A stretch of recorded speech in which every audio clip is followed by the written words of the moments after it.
I have been so emotional these past couple weeks, and I don't think I'm the only one. I think a lot of people are feeling a lot of different things.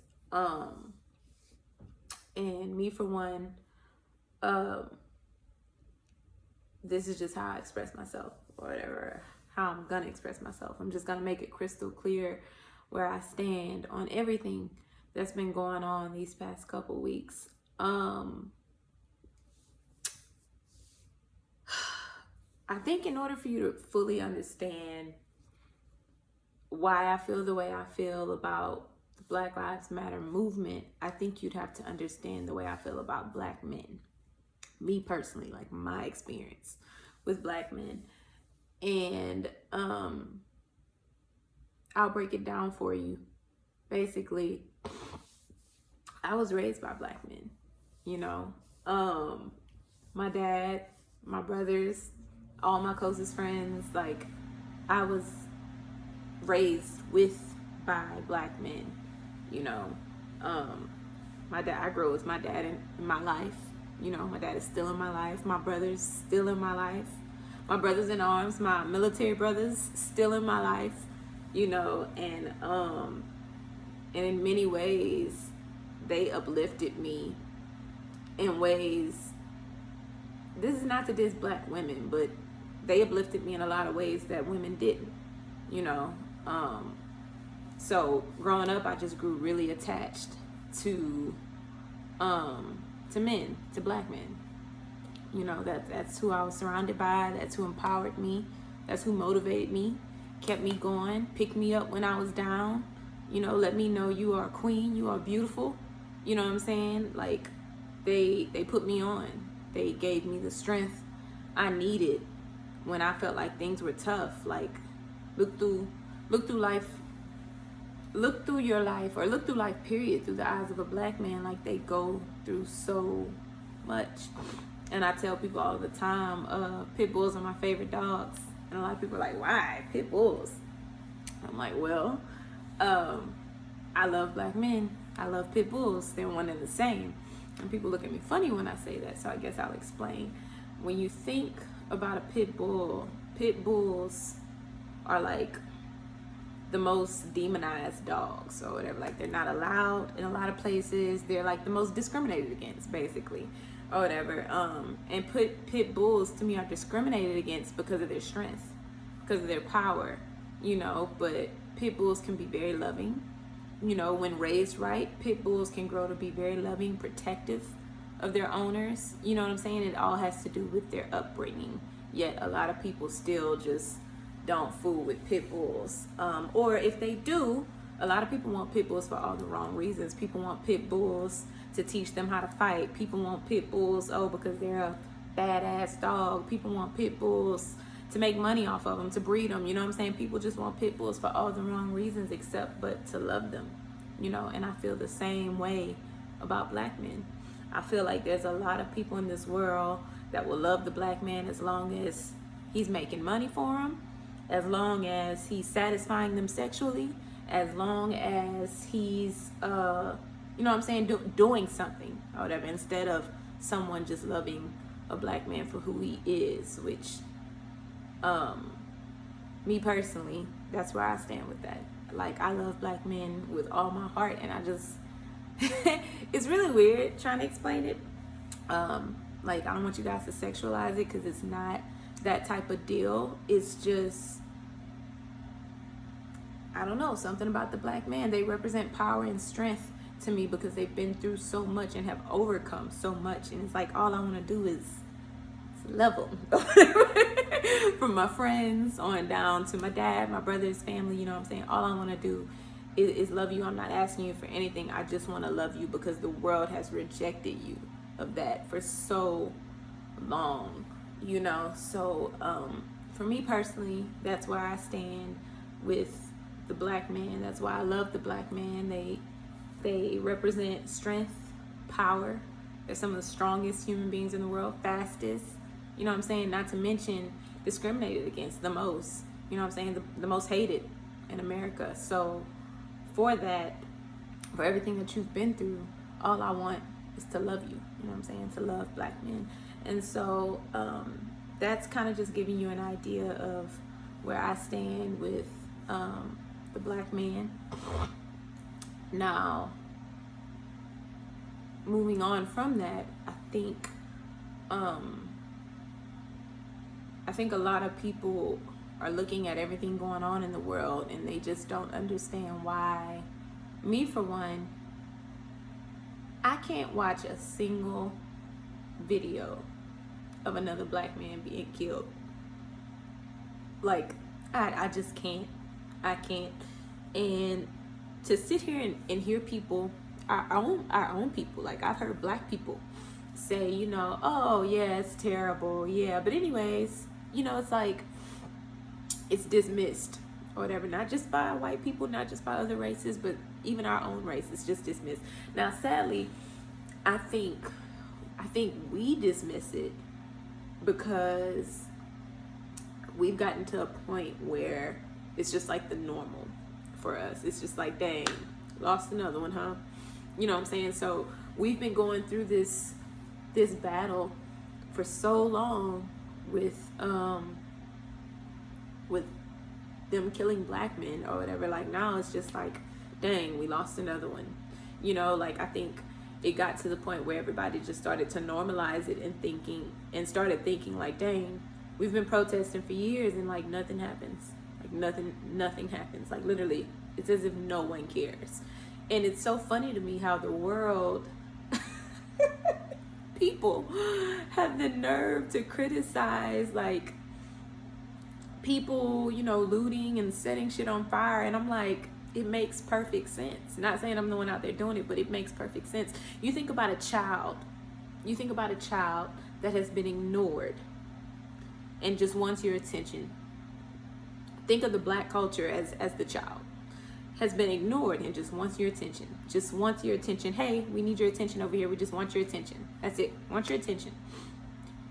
Think about what a child is going to do if you ignore them for so long. Eventually, they're going to fuck shit up. Excuse my language. But eventually, they're going to set shit on fire, And then when you take them to the psychologist, it's like, oh, that's all you wanted was my attention? That's it? It's like a kid, a teenager. Anybody who wants your attention, if you ignore them for so long, eventually they're just going to blow up. And that's what's happening with our culture right now. That's what's happening in America. It's like we've been begging. Hey, they're killing us. And it's like no one cared. No one cares. This has been going on for years, and thankfully we have technology now to where you can see this. You can see it. There's videos. They are videos. And there was videos before George Floyd. There were videos before Rashad Brooks. Like, there were videos before, but nobody cared enough to look into it. You know, I guess everybody was on vacation at the time, or everybody was worried about sports. But look at it now. No sports going on, no traveling, no vacations, no concerts. And now it's like you can finally hear us. And it's just crazy to me how in the past couple weeks I've seen so much hate and so much racism. Like, blatant racism. Like, I'll see videos or Black Lives Matter, you know, and in the comments I just see so many hateful things, you know, like the All Lives Matter thing. Let me explain this as best as I can. If you are a part of All Lives Matter, you live in a bubble. That doesn't mean you're racist. I'll give you that. That does not necessarily mean that you're racist. That just means that you refuse to open your eyes and look at the world around you. You live in a bubble, in a space where, oh, I've never been through that. Nobody I know has been through that. Oh, no, that can't be happening. And you just write the shit off. Even when you see the footage of what's happening, you think to yourself, he must have did something wrong. And you know what? I can't even blame those people, because sadly, I used to be one of those people. Like, I used to be one of those people where, you know, when you see a black man get shot and killed, you're just like, he had to do something. You know what I'm saying? No, there's no way he's doing this and the cops are getting away with it. No, no, because they would crucify the cops if the cops are really wrong. Like no, no, like no. And the thing about it is, like, I'll tell everybody, like, moving to Atlanta for me was a blessing. It was a blessing because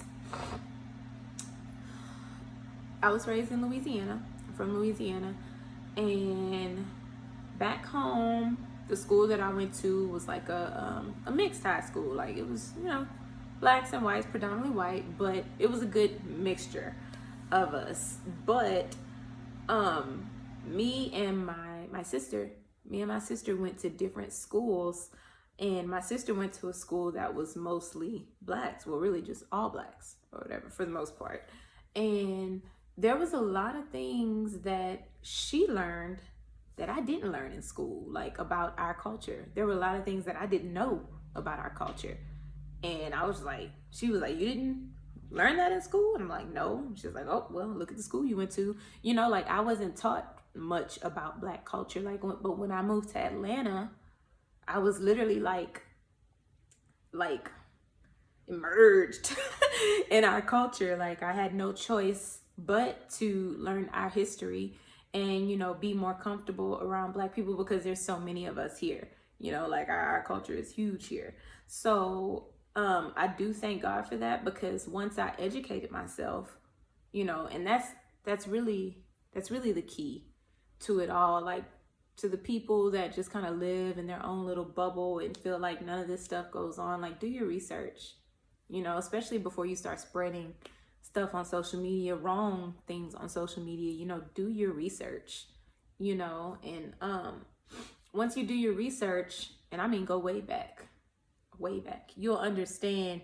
You'll look at it at the timeline, and you'll understand how we as a culture got to the point where we are now, where they're killing us, why our neighborhoods are so bad. Like it all starts years ago.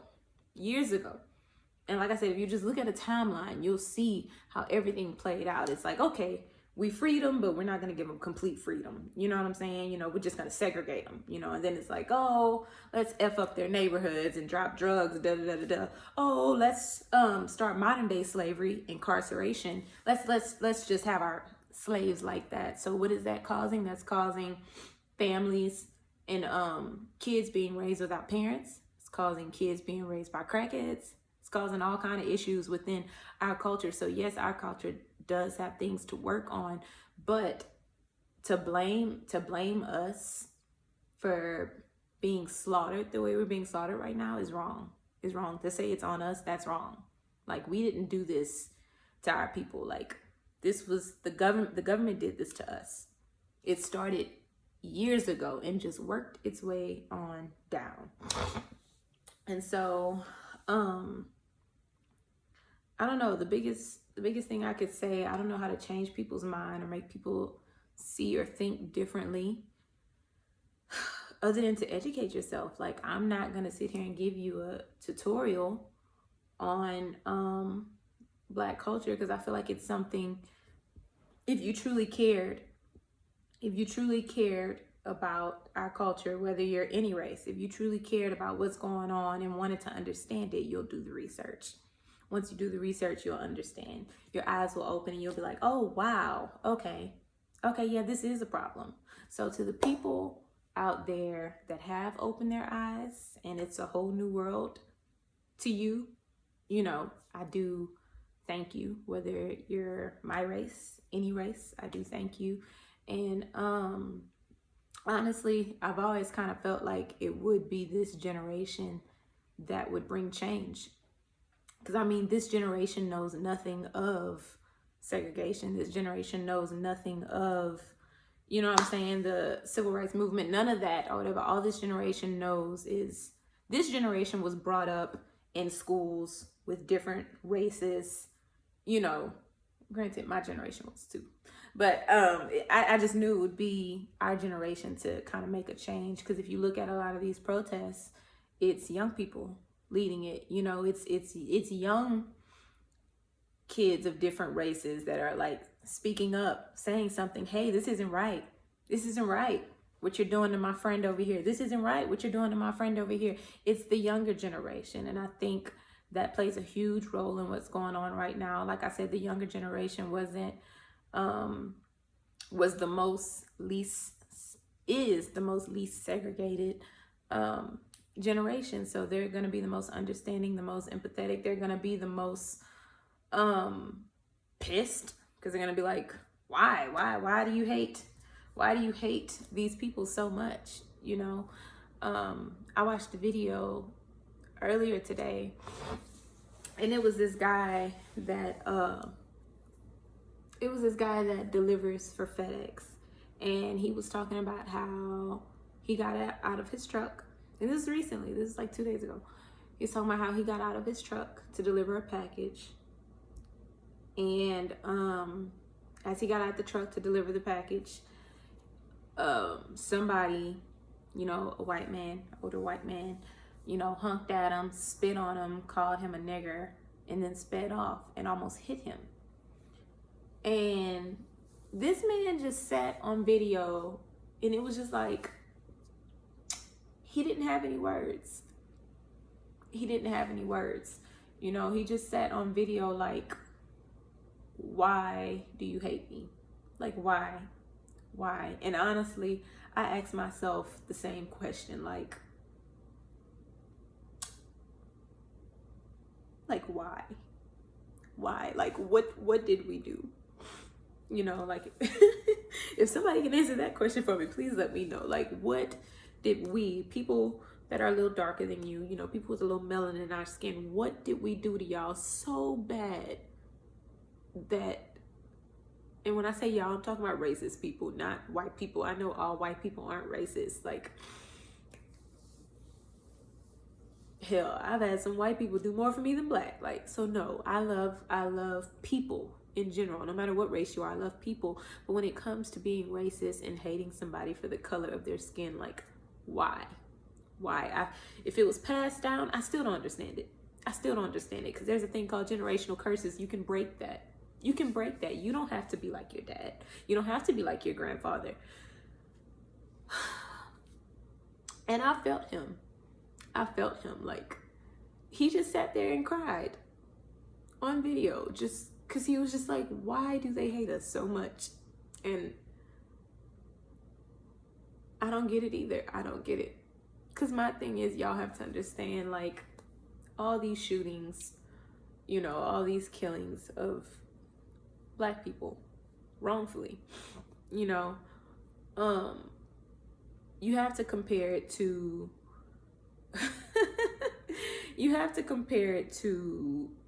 how they handle everyone else. Nobody else gets abused by the police the way black people do. By abused, I mean killed. You look at the kid Dylan, who killed 13 black people in a church. They took him away just fine, no issues at all. You know what I'm saying? And I've seen other videos of other races, white people or whatever, getting taken away. I've seen white boys get on video and fight the cops, fight straight up, fight, drunk, all this other kind of stuff, just crazy ass shit. Yet they're still alive. They're still alive. I'm not saying these people aren't criminals. I'm not saying that, you know what I'm saying, that they did something wrong, but to kill somebody when your life isn't in danger, it's just wrong. You know, you're scared. That doesn't make it right. And you have to, my standing on it, you have to understand that when I watch these videos, I sit there and think, as I said before, as I said in the beginning of this video, I love the black man just to love him. I love the black man. I love black men with everything in me. I was raised by black men. My dad is a black man. My brothers, all my friends, like my best friends, are black men. So every time I see another black man killed, what do you think goes on in my head? I think to myself, what if that was my dad?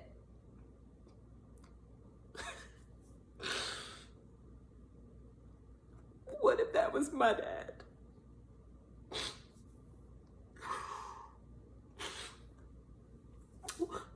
was one of my brothers, one of my friends. Because it could happen. It could happen. They're black, so it can happen. You know?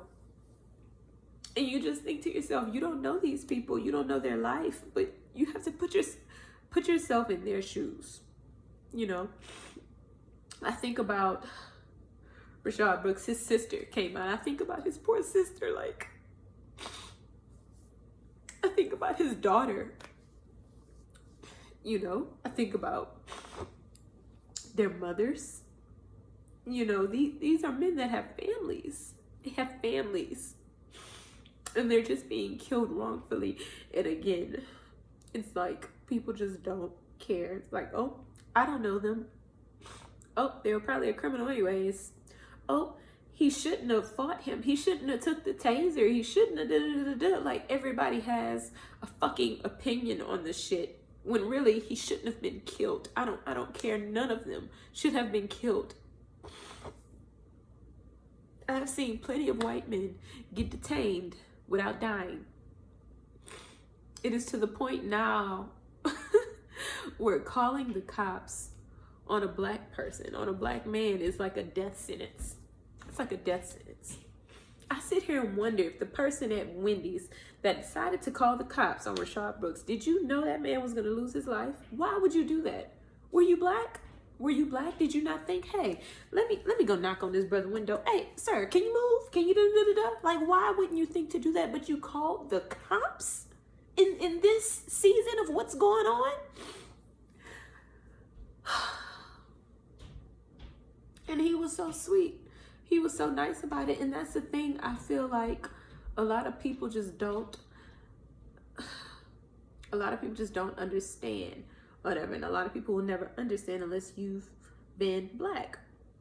Like, black people, we have to tell kids, like, I don't have kids, but I tell my brothers all the time because I treat them like my own. All the time, like, be safe. No matter where you're going, be safe.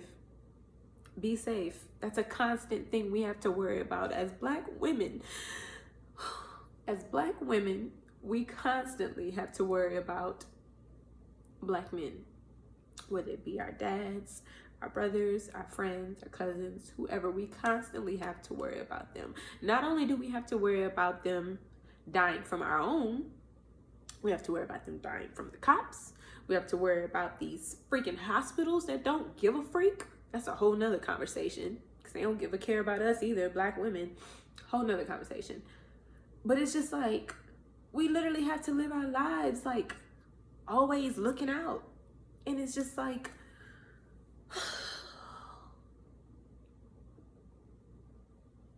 other races just don't understand. White people just don't understand that. You'll never understand that. We can tell you stories all day long. All day long. You'll never get it. You may sympathize with us. We appreciate it. But you'll never fully understand what it's like to be black. Never. I can tell you about my first time getting pulled over. I was probably around 16, 17 years old. I was coming from school. I was in my car, my first car, and I got pulled over by a cop on a motorcycle. And I didn't understand why I was getting pulled over. He pulls me over, and then he looks over in my side view mirror. I have my hands on the steering wheel as such. He looks over in the side view mirror, and he does this. Now, I'm like 16, 17 years old, so I'm not really knowing like what the laws are, but getting out the car didn't seem right to me. But he insisted, and he kept doing this for me to come over to him. Now, maybe he couldn't leave his motorcycle, or I don't know what the case was, but he did this. So, of course, takes my seatbelt off, get out the car. We meet halfway. Like, he leaves his motorcycle, meets me halfway. I'm like, at this point, we're like by my trunk. Me and this man sat and got into an argument on the side of the road because he wanted to write me a ticket because he said I did not have a seatbelt on. And I said, sir, if you would have came to the car, you would have saw that I had a seatbelt on, but instead you told me to get out the car. So How would you know that I didn't have a seatbelt on? If you would have came to the car, you would have saw that I had a seatbelt on. He didn't care. He wasn't there to listen to what I had to say. He gave me a ticket. So I had to go explain to my dad, Daddy, I got a ticket for something that I didn't do. Why? Why? Like, why did I get a ticket for something that I didn't do?